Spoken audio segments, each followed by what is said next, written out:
Ito na nga yung binili kong karne, guys. Fresh talaga siya, bagong katay. At saka yung paanang manok, ang lalaki oh. Hugasan na natin yan. Para sa ano yan?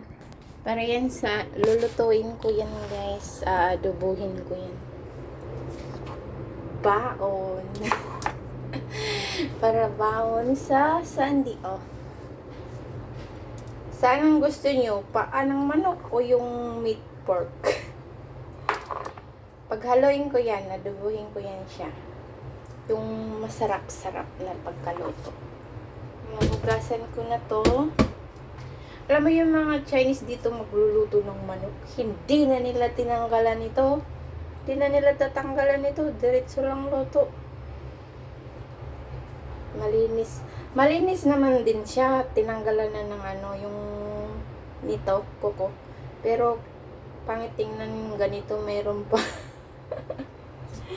Kaya yan. Hugasan ko na ang ating meat para iluluto ko yan.